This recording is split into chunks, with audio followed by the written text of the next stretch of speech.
Sunday, December 16th, 1934. This afternoon I plan to address you on another phase of our money situation as related to the program for permanent public works. Also, I shall touch upon a question which is closely allied to our money. This second part of my address will explain why I have named this lecture The Merchandisers of Murder. Last Sunday, if you recollect, I outlined a plan of permanent public works, conscious of the fact that we have reached that stage in our mass production activities when machines are constantly and increasingly displacing men. I believe that unless we are willing to wait for the certain revolution which cannot be avoided, profitable work and just wages must be provided for every citizen who is willing to earn his livelihood. Further delay is only inviting disaster. No one likes the word revolution. No one has read a chapter of revolutionary history, be it French or Russian, cares to envision what might happen in placid America. But on the other hand, no one is so egotistical as to think that 5 or 10 or 15 million men, forced with their families to live in want and below the American standard, can be placated by pious preachments on patience. Words cannot change the basic elements of human nature. With this thought in mind, I proposed that a permanent plan should be set up immediately to build roads, to plant trees, to harness the St. Lawrence, to reclaim 60 million acres of agricultural land, and to construct habitable homes for the millions of our citizens who are forced to live in the pigsty of slums. The purpose behind my proposition is to give each man who is willing to work an opportunity to use his brain and his brawn to make his own living according to his own ability. This I conceive to be the duty and function of a government that deserves to be called a government, for a government merely to guarantee a minimum wage without guaranteeing a job where that minimum wage can be obtained is just another pious platitude.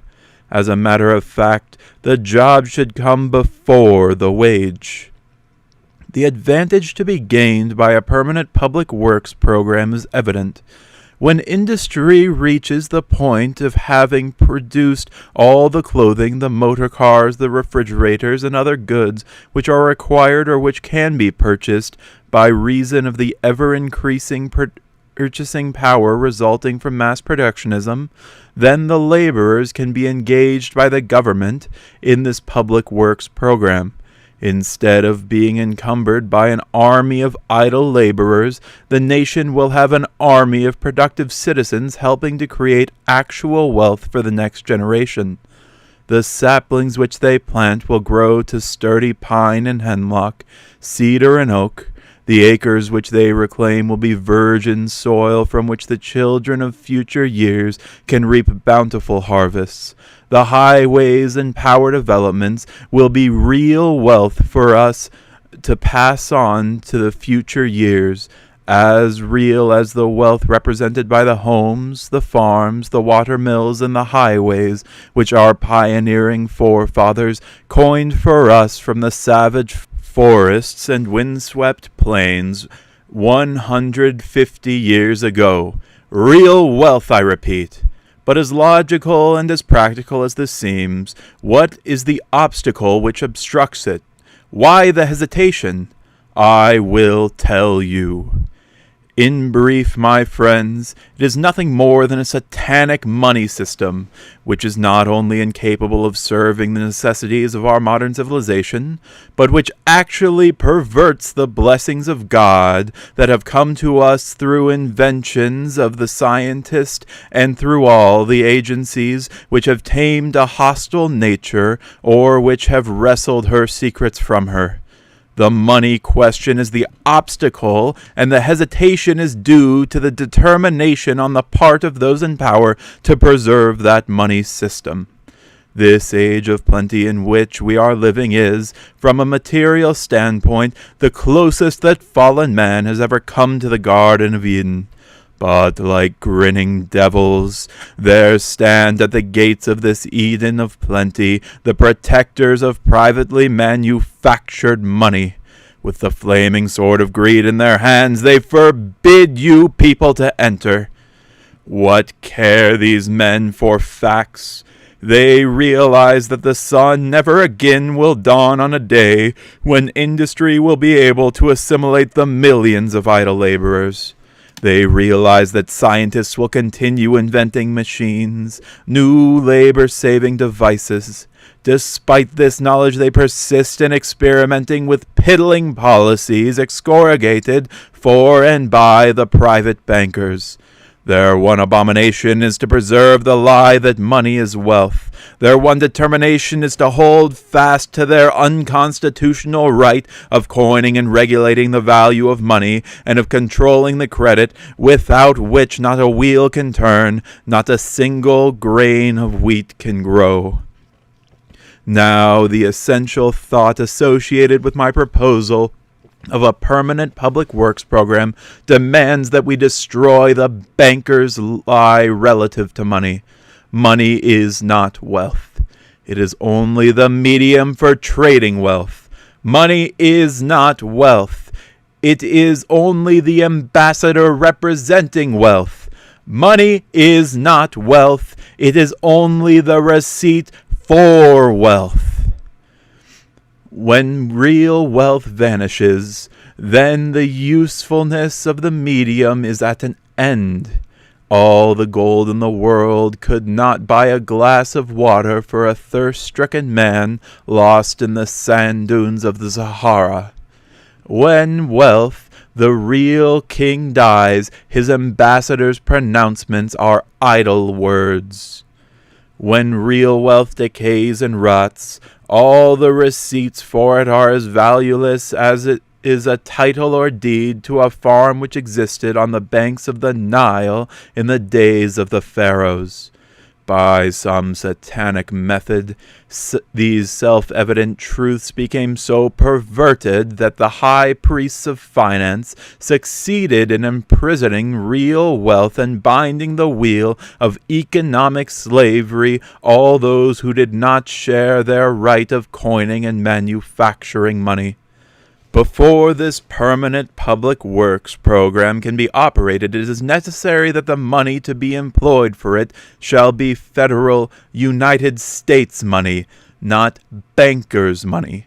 It shall be represented by the roads which we built, the trees we plant, the electric power which we create, and the homes which we construct.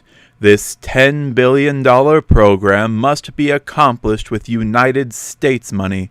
To attempt it with bankers' money is to attempt the financial murder of the youth of today who, unescapably, will be forced to bear the imponderable burdens of tomorrow's debts.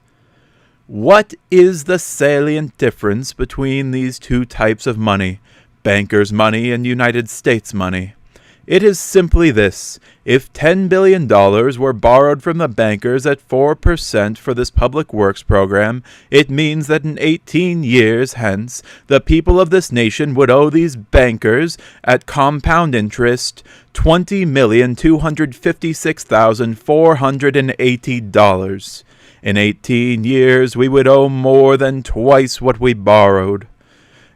In 18 years, a great portion of the profits derived from the reclaimed acreage, from the electric power, from the planted trees, from the new homes would be acquired by the bankers and not by the people.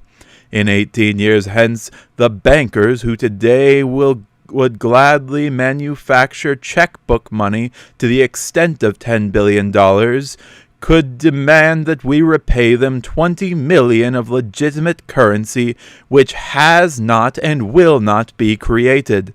In 18 years hence it means that, despite the wealth resultant from the public works program, the next generation would be suffering from a depression more terrible than the one which we are experiencing. If we should enter upon this project of public works with United States money, we would be expected to repay no more than $10 billion to the government, plus the mere cost of bookkeeping. In the meantime, our nation's workmen would have created $10 billion worth of real wealth. Now let us pause to get the banker's viewpoint on this method of producing prosperity by the way of bankers' bonds, of bankers' money.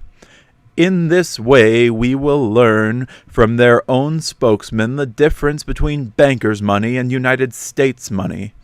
In the year 1862, the armies of the North and South were engaged in mortal conflict. Over battlefields, vultures and buzzards were hovering to prey upon the corpses of slain soldiers. Closeted in comfort and in safety, there were other vultures and buzzards waiting for the opportune moment to profiteer upon the misery of a stricken nation. Let me read for you a widely distributed pamphlet known as Hazard Circular, which was placed upon the desks of bankers and businessmen in that year of our nation's purgatory.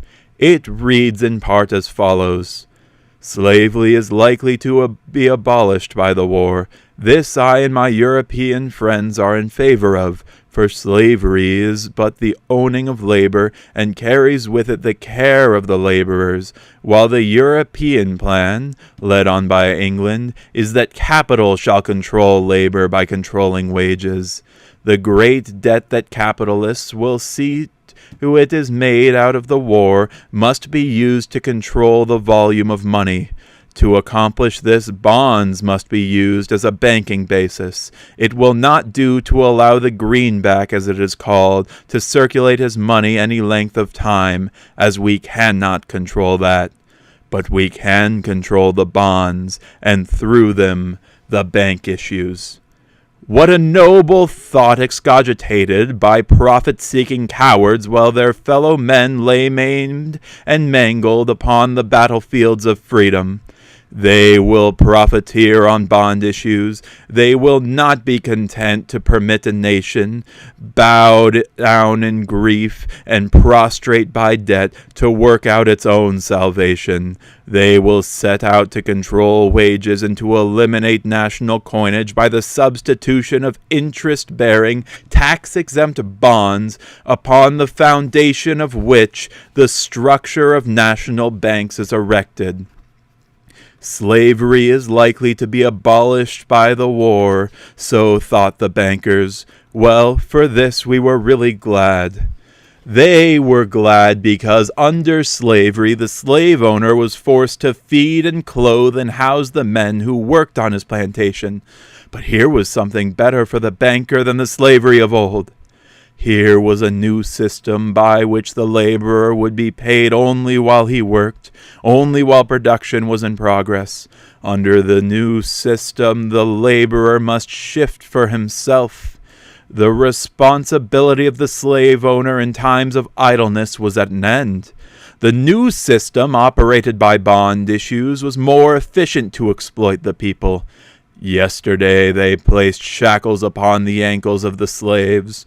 Tomorrow they would place on the shoulders of the future generations an unbearable debt which would bow them down under a more wicked kind of slavery, economic slavery.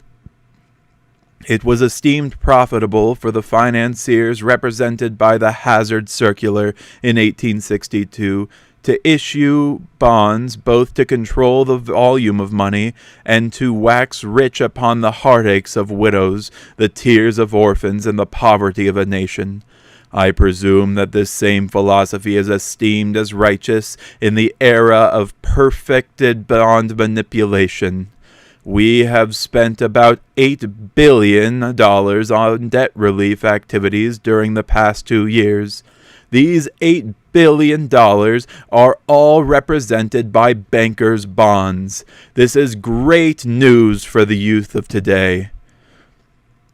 Who can analyze the logic which maintains that the issuance of government currency is unsound inflation, while the printing of interest-bearing bonds is sound inflation, just because there are little coupons on the end of them. No one but the banker then can be opposed to our plan of entering upon a program of permanent public works with United States money. This permanent program of public works operated by United States money is the only sound solution for unemployment. It is good for labor, good for the agriculturalist, good for the industrialist who wants products to flow from his factory, but it is terrible for the banker-controlled industrialist and the banker. American common sense must dictate our future policies on matters of money. The experts and the professionals have proven to be nothing more than bunglers and exploiters. Caesar, advocating freedom to the gallows slaves, the barons of feudalism promising home ownership to the agrarian serf, George III shedding tears of sympathy for the American patriots, these could be more readily believed in the cause of liberty than can the DuPonts, the Mellons, the Morgans, the Baruchs, and the Warburgs parading their financial falsehoods under the cloak of justice and truth. They never gave a judgment except for their personal profit. This day belongs to the common sense of the common American people for their common good. May I now speak to you about the merchandisers of murder, some of whom happen to be the guardian angels and officers in the American Liberty League. These are the days of tribulation and grief for our nation. Not at Valley Forge with the patriots starving on the hillsides were courage and determination, needed as they are on this day. Not at Gettysburg, where it was decided that this nation could not exist half slave and half free.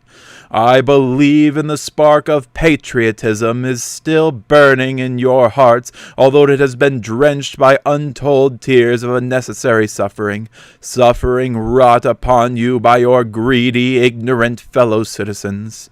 I believe that when you hear this story, that spark will burst into flame of holy indignation, like the brothers of Christ that you are, and you will gird up your loins to drive the money changers and the modern Iscariots from the temple of our national home. It is a story so repulsive to human intelligence that it makes one hesitate to name its chief characters merchandisers of murder. I call them cruel men who, with hearts of stone and corroded consciences, have besmirched our nation's fair name. Wicked men who, by their greedy treachery, have humbled us before the parliaments of men. Unchristy men who, mocking the policies of the Prince of Peace, have won for Benedict Arnold the songs of praise. Men who have made it impossible by their own infamy for Judas Iscariot to greet his first competitor. I am deeply stirred by the news which has come from Washington this past week. As I turned it over in my mind, I unconsciously reverted to the inspired words of Pius XI, who, having written of the immortally associated with the concentration of wealth, says, "This concentration of power has led to a threefold struggle for domination. First, there is the struggle for dictatorship in the economic sphere itself. Then the fierce battle to acquire control of the state so that its resources and authority may be abused in the economic struggle. Finally, the clash between nations." The meaning of these words which I have read to you never dawned upon my mind with such clarity until I coupled them with the United States Senate Committee investigating munitions manufacturing. With noonday clearness, the whole scheme unfolded itself in the story associated with the name DuPont. For weeks we were learning about the Electric Boat Company and the way submarines of American manufacture were sold. We learned that our Department of State promoted the sale of this company's submarines to Spain. Here was control of the state to such an extent that its authority was used in the economic struggle. We learned that the Electric Boat Company had hired Rear Admiral Long to represent its interests, not ours, at the Geneva Peace Conference some years ago. We were shocked to discover that the same Electric Boat Company was so influential as to persuade Admiral Niblock, the actual head of our Naval Intelligence Bureau, to send our American submarines around the South America as part of a private corporation sales plan to sell submarines to foreign nations and thereby to start an armament race, thereby to breed war while the Geneva Conference on Arms Limitation was in session. As the investigation at Washington continued during the past few days, we were informed that the American battleships had sailed down to Rio to demonstrate arms and munitions, and that the United States cruiser Raleigh was sent to Constantinople at the request of Driggs Gun Manufacturing Company to help sell its wares of warfare. Do you not think that the United States government is controlled by the munition manufacturers? Wait until the end of next week, and you will find how the munition manufacturers are controlled by the bankers. Need I recite this litany of horrible disclosures, of nauseating facts brought to light by the Senate investigation? Behold, in Germany, in England, and in our own America, the munitions and arms manufacturers are so linked together under patent and sales agreements that secret processes for manufacturing are exchanged, sales territories are allotted, and profits on death and destruction are divided. Collusion, bribery of high officials, and government corruption were proven to be the elements in making munition sales. At last, the unbelievable truth must be believed. According to sworn testimony, it is the practice of our American corporations to arm both warring nations, to arm revolutionary factions in case of peace, and to encourage a war for military and naval supremacy between friendly nations. Away with the Prince of Peace! Crucify him! Crucify him! Give us the Barabbas of war is the motto of the American munition manufacturers.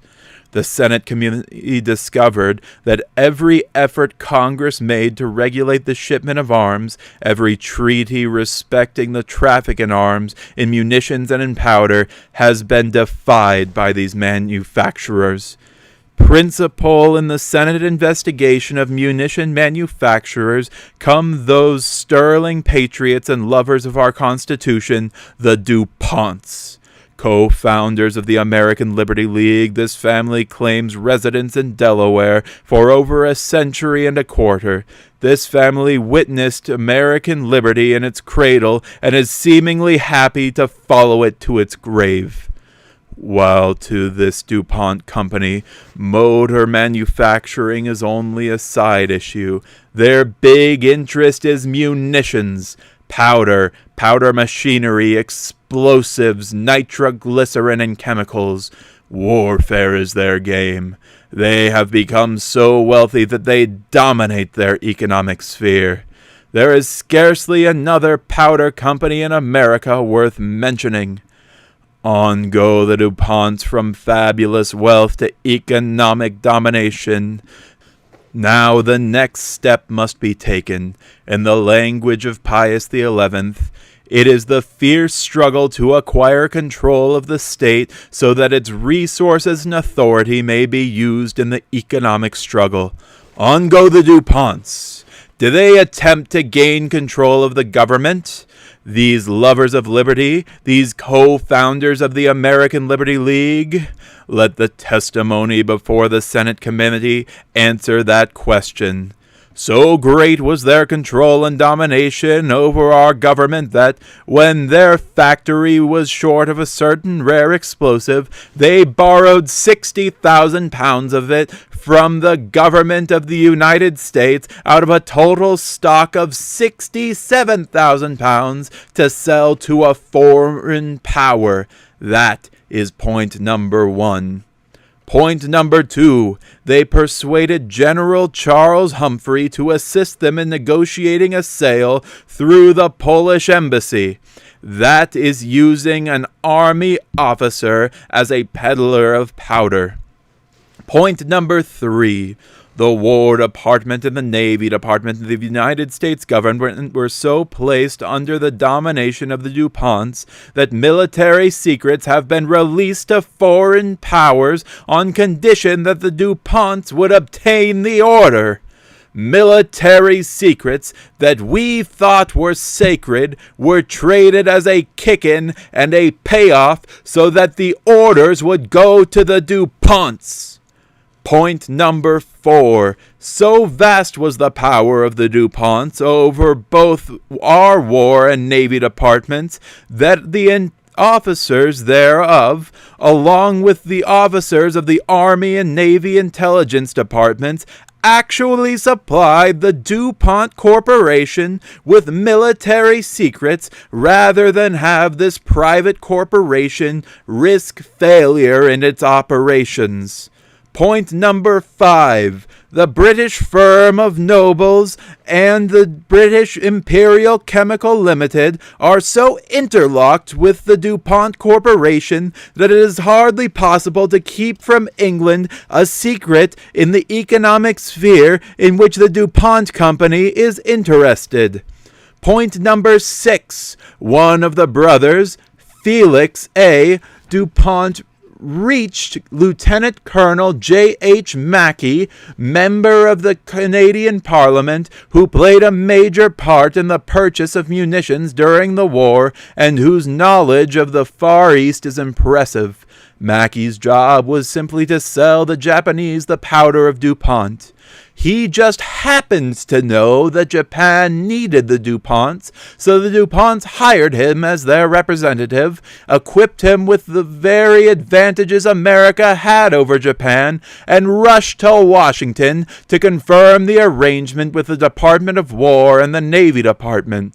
The War Department answered that powder and other munition sales to Japan will enable the Army to learn how much and what kind of powder Japan was buying, and then by deduction the Army would then be in a position to obtain a considerable amount of information of military value. The Navy Department answered that, although Japan was a potential enemy, the importance of the information would reach the military and naval officers would offset this. May I comment on this most damnable philosophy? If it means anything, it means that the Department of Justice should arm the Dillingers in this company with the latest type of Thompson submachine gun so that, in return, the department may know just what guns kill its agents. Point number 7. The DuPonts never missed a sale because of patriotism. Take as an example the incident of the mechanical dipper used in the manufacture of nitrocellulose. Japan wanted the dipper. Although her agents searched England for one, they could not get it there. Imperial Chemical Industries Limited turned the request over to America and to the DuPonts. The DuPonts rushed to Bagley of the Naval Intelligence Department and received this opinion on the proposed sale. It is not only permissible but desirable for American firms to sell such equipment to the Japanese. The Japanese will undoubtedly purchase what they desire anyhow. It is desirable for America to secure the business and the Navy to be informed of the amount and nature of the purchases, which information would be lacking if the purchases were made in Europe. That is the patriotism of the DuPonts and of the particular naval intelligence official. They would sell the flag from the top of the Capitol if it would increase the profits for the DuPonts. Carried to its conclusion, it simply means that the police should sell dope to the children, who will get it anyhow, for then they will know how much the children use. The mechanical dipper will help dip the blood out of our American boys. It used to be ours, but now it is common property. The Army Intelligence Service was approached on this DuPont sale to Japan. Major Wilson, Major Marley, and Major Frauner had no objection. The Department of State was approached. Here the DuPonts were informed that any embargo on the mechanical dipper might be regarded by Japan as an unfriendly act and tend to render more difficult the already delicate situation in the Orient. What comment is necessary? In our infancy, America defeated the proudest empire in the world, Britannia. In our youth, we defended our rights to the seven seas successfully against that empire.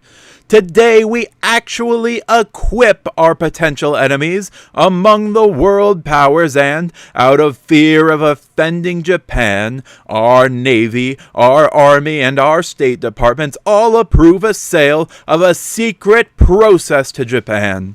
In those days, we had wooden ships and iron men. Today, we have ships of steel and DuPonts. The dollar of a DuPont capital always seeks its profit.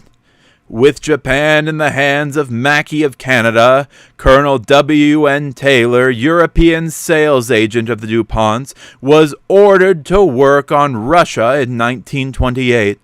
Poor American Liberty League, sponsored by the identical patriots who sought the communist ruble as they armed the communist rebel, and with the same intensity sought the yen of the Nipponese. Let us see how a Liberty Leaguer speaks among his own, not for publication, but off the record. This is a private communication from the lobbyist to the DuPonts. I quote from the testimony introduced this past week. Congress is too short-sighted to see the necessity of appropriating funds to keep private manufacturers of munitions in business. The Army and Navy would spend money if they could get it, and because they cannot, are doing all they can possibly do, and that is to help us make sales to other nations. But this is our country, and not the country of Congress. That is the language used in reporting to the DuPonts the assistance our War, Navy, and State Departments gave to DuPont sales abroad. What wonder, then, that Pius XI writes, "The whole economic life has become hard, cruel, and relentless in a ghastly measure. Furthermore, the intermingling and scandalous confusing of the duties and officers of civil authority and of economics has gone as far as to degrade the majesty of the state which should be the supreme arbiter, ruling in kingly fashion, for above party contention, intent only on the common good, has become instead a slave, bound over to the service of human passion and greed. This is our country, and not the country of Congress," echoes the DuPonts. From mere wealth to domination of the field, from domination through unchecked competition to dictatorship in the powder machinery and chemical fields, from this step to the control of the state, where the War Department becomes a smart salesman, the Navy a peddler, and the Department of State a foreign sales manager. The DuPont Corporation has run the gamut. From the control of the state, one last step must be taken in its true sequence. That is the clash between states themselves. That is war. If America is sent into war to take us out of the Depression, the American submarine will already be in the hands of the enemy. All the world knows just one submarine. Ours. Ours, whether made in Germany, England, France, Italy, Japan, Russia, or at home. Ours with a profit to the Electric Boat Company. Our submarines challenge our use of the sea. When our navy meets the navy of any foreign power, mark you, any superiority we have in the design or construction was long since sold to our enemies. When our armies meet in the field of battle, DuPont powder will send shot and shells screaming into their ranks. There is no advantage to the American soldiers. When the new gases developed in the laboratories of the United States pour forth death and destruction, even our own civilian population, our women and children, will be killed by the self-same gases. Who will win the next war? Communist or capitalist? It matters not. The DuPonts will be the real winners. Yellow or white race, it matters not. The DuPonts cannot lose. Europe or America, they are there as they are here. This is our country, not the country of Congress. I may ask my audience to pray Almighty God that He cast a protecting arm over the Senate committee until the end of this week. That must not be disturbed. Let America have truth, though the powers of hell, aided and abetted by the DuPonts, the steel corporations, and the bankers will, in their diabolical wisdom, try to hide the truth. The truth that America harbors traitors to all that is good. The truth that we harbor merchandisers of murder. These are the men who, at this season of peace, have been consistently perverting the temple of Christ into a brothel of blood. These are the men who have made a mockery of democracy as, step by step, they superimposed their credo of killing upon the various branches of our government.